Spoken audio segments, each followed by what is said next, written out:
they? Why are people losing Kaddish? Yeah. I mean, it's very. Suffer for this now. It's very easy to. The whole issue with Bet Knesset is very, very easy to at least give one of the reasons that it could be a reason that HaShem is simply shutting down our Bet Knesset and not wanting our Kaddish, not wanting our Minyanim. And the easiest reason I can think of, again, I don't know exactly what's in Hashem's mind, but I can give you a reason that's very obvious, which is that the Minyanim that we have today are simply a disaster.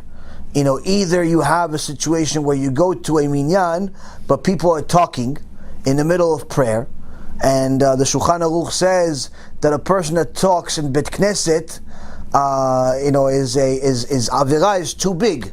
His Avirah is too big. The Zohar Kadosh says a person that talks in Bet Knesset, en lo chelek be'elokei Israel. He has no God, this person. He's an atheist.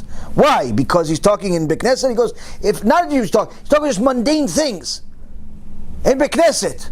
And not even during the prayer, even if it's before. He's talking mundane things in a Bet Knesset. This person doesn't believe in God. Why? Because this is a house of God. How are you talking about mundane things? Needless to say, somebody talks in the middle of prayer. Somebody talks in the middle of prayer. Shulchan Aruch says the Avirah is too big, and it's the only thing in the Shulchan Aruch that he says, that Rabbi Yosef Karo says, this is too big. Why? Because everybody's prayers are being held up because of this. So talking in Bet Knesset is a very, very simple thing that you can say. People are unfortunately doing almost every Bet Knesset. You go to prayer, you're not really sure whether it's Kaddish or it's somebody's conversation sometimes that you're saying amen to. That's one. Second reason is that unfortunately, Rabotai, there are many places where the minyan itself is not kosher. The minyan itself is not kosher, where you have rabbis and keilot that are counting people for minyan that are not Shomrei Shabbat. People are not keeping Shabbat and they're counting him as part of the 10 for minyan. Or they give these people an aliyah, they say Birkot Torah and people say amen, which is a sin for everybody. It's bracha levatala, it's saying Hashem's name in vain. A mechalel Shabbat goes up to the Torah, says Birkot Torah is one of the main aliyot. If he says the bracha, people say amen, it's a sin for the entire keilah of using Hashem's name in vain. It's bracha levatala. Why? He's an idol worshipper. Now let's say amen. He's an idol worshipper. Mechalel Shabbat is an idol worshipper.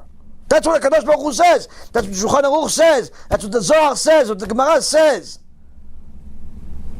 Someone Mechalet Shabbat gets an aliyah on Shabbat, and they give, and the people want saying Amen. So Kadosh Baruch Hu says, "Madu abati ve'anish." Why did I come in? There's no person. What do you mean no person? What do you mean there's no person? There's no leader here to rebuke. So what is this? You giving a Mechalet Shabbat an aliyah? How do you give him an aliyah? Why don't you give the Christian guy an aliyah also? Why don't you give the janitor from Mexico, that's a goy, an aliyah also? Why don't you give Mustafa an aliyah also? Barack Obama an aliyah also? It's the same thing. How are you going to give him an aliyah? So that's the problem. Many Batei Knesset, unfortunately, are not kosher places.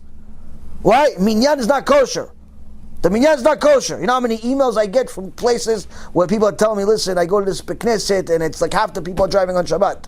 I say, find a new Bet Knesset. If you don't have a kosher minyan, find a new Bet Knesset. If enough people did this, guess what? The rabbis will be forced to change. I'm not saying kick out the people that are not keeping Shabbat. Even the Rambam doesn't say to kick out the people that are not keeping Shabbat. But don't give them an aliyah. Don't count them as part of minyan. Yeah, but what if they get offended? Let them get offended. Let them get offended. Why are you so worried about the Mechalel Shabbat getting offended, but you're not worried about HaKadosh Baruch Hu getting offended? He should know he's a Mechalel Shabbat, he has certain treatment. What's that treatment? Like a goy. A bad one, not a good one, because there's many good goyim. A good goy comes to the Bet Mikdash, wants to give a korban, we accept this korban. Mechalel Shabbat comes to the Bet Mikdash, wants to bring korban, reject the korban. Go give it to your mother. Why? Because you're desecrating Hashem's name every day. Let him get offended. Why? Once he realizes that our Torah is not a novel. Our Torah is not subject to interpretation. Our Torah is our Torah Kedosha, as HaKadosh Baruch Hu gave it to us on Mount Sinai. That's what you're celebrating in Pesach. Celebrating the exile, celebrating that we got out of there. The Exodus. We got out of there. For what? To get the Torah. So many Bati Knesset, they have non-kosher minyanim, or they have a kosher minyan, but they give the aliyot to all the rich guys that are mechalel Shabbat. So HaKadosh Baruch Hu says, a minyan like this, who needs it? Who needs this? I came to such a place, but there's nothing there. HaShem says, I came to a place like this, to a Beit Knesset, to my house. I see a bunch of idol worshippers saying Birkot Torah. Who needs such a Beit Knesset? That's reason number 3. Fourth reason is because the Beit Knesset is not just a place of prayer. The Beit Knesset is supposed to be a Bet Midrash. It's supposed to be a place you learn Torah. Many Beit Knesset, they're simply a place for socializing. People go, they pray, they socialize, they go home. What about Shiur Torah? Not now, maybe once a week on Shabbat. But you have 7 days a week. What do you do with the other 6 days? No, people are busy. Yeah, so they're busy, so tell them not to be busy and come learn Torah. If you don't teach Torah in a Beit Knesset, there's no point to the place. There's no point to the place. You have to teach Torah in a Beit Knesset. So these are just some of the reasons that I can think of that are clear as why Kadosh Baruch Hu simply is shutting down all of our Beit Knesset. Maybe if we don't have it for a while, we'll miss it and we'll appreciate it more. Why? Because when you don't have something, that's when you appreciate it. When you have it and it comes easy for you and you walk into God's house 3 times a day, it's like it's your house and you start feeling comfortable. And that's why it says, and the prophet says, that when a third Bet HaMikdash is built, there's going to be a rule. Same rule that they had at the first and the second Bet HaMikdash. What's that rule? The rule is that if you enter in the northern entrance, you're not allowed to exit from the northern entrance. You have to exit from the southern one.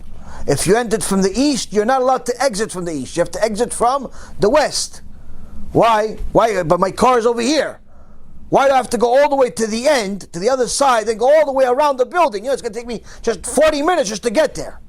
And then 40 minutes just to go. Well, why waste all this time? The door is right behind me. I just got in. I want to say hello to Rabbi. I'm leaving. No. You have to go all the way to the other side of the building. Why?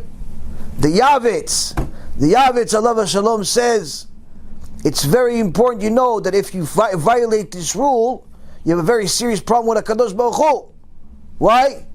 If you enter and exit the same place, from the same door, if it's your house, it's not a problem.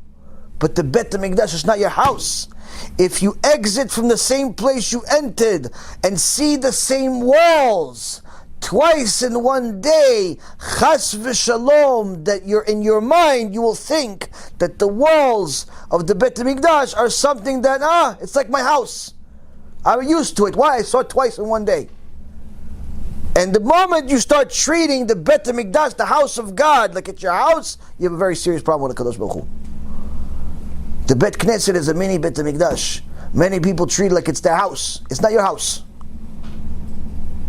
You can't walk around in a Bet Knesset look like you just came out of a laundry.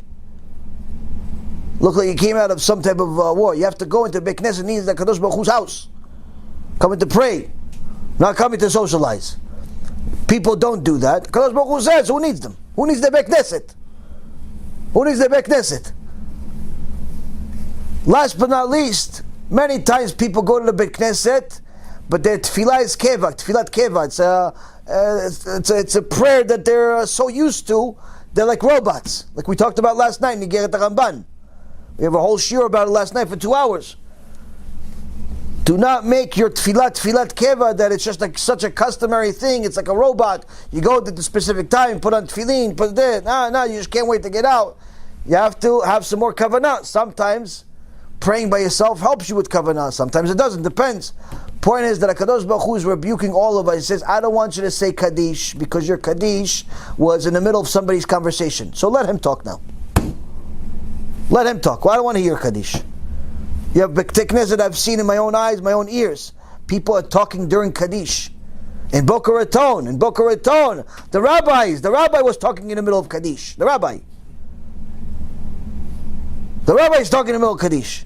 On stage. He wasn't even hiding it. On stage. He's on the top of this, like a huge, beautiful synagogue. He's on stage, this Amalek that he is. And he's talking in the middle of Kaddish. 30 people are saying Kaddish for somebody that they love that died. And this guy's having a conversation. And that's why the Kehillah talks in the middle of Kaddish. So you don't know if you're saying Amen to the conversation or to the Kaddish. You're not really sure. Place like this, who needs this? Who needs a place like this? So that's the point. HaKadosh Baruch Hu wants us to know. You want to pray? Pray. You don't want to pray? Don't. So now, Rabotai, we have a very serious rebuke. Why? Because HaKadosh Baruch Hu tells us, I give you a gift. What's the gift? Power to praise a minyan. When you praise a minyan, Rabotai, you praise a minyan, it's a real minyan, it's a kosher minyan, everybody's prayers get answered. Even if one of the people didn't have full kavanah. Or even if 9 people didn't have full kavanah. But they have a little bit. You had one guy first 5 minutes, another guy the next minute, another guy the next 30 seconds, another guy, everybody had a part of that tefillat kavanah. HaKadosh Baruch Hu takes the best of everyone and combines it as if everyone had a perfect tefillah. That's the benefit of praying with a minyan. Whereas when you pray by yourself, unless you have full kavanah, it's toilet paper. And it's hard. It's hard to have kavanah every single time. Yetzirah works hard on your tefillah. It's very hard.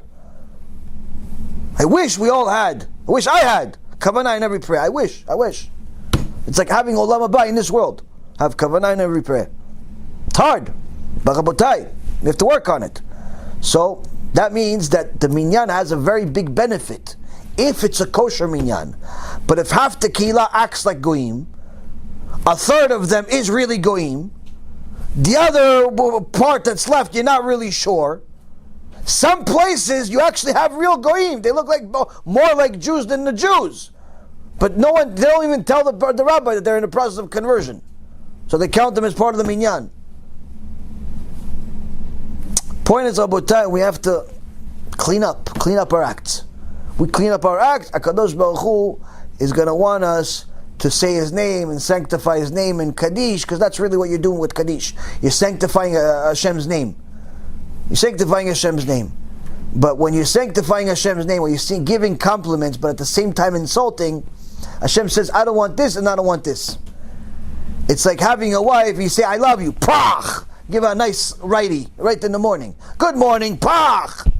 She says, honey, don't say good morning, don't say you love me, just don't touch me. Right? That's what HaKadosh Baruch Hu is telling us. Don't say Kaddish, don't say nothing, just stop insulting me by talking in a Bet Knesset. Stop insulting me by putting Reshaim to be the rabbis or to be the people that go up to the Torah, or the Baal Koreh is a Mechalel Shabbat, or is a married to a Goya. Or as some places have, the Baal Koreh has a good voice, but he's a wicked person. But they make him Chazan anyway. And the Gemara Masechet Ta'anit says, a place that has a Chazan, that has good voice but bad actions, he, instead of bringing a bracha to the kehillah, he's bringing a klala. He's cursing the entire kehillah. Why? HaKadosh Baruch Hu hates him. So we have to clean up our acts. And they say, oh, don't be judgmental. I'm not being judgmental. HaKadosh Baruch Hu is being judgmental. HaKadosh Baruch Hu is being judgmental. Our job is not to be judgmental. Our job is to apply the law. Because if we apply the law, then HaKadosh Baruch Hu is happy. If we don't apply the law, then He has to do the job. He has to apply the law. But He applies the law with coronavirus. He applies the law with different ways. So I promise you, it's better that we apply the law than He does. Next question and then we're done.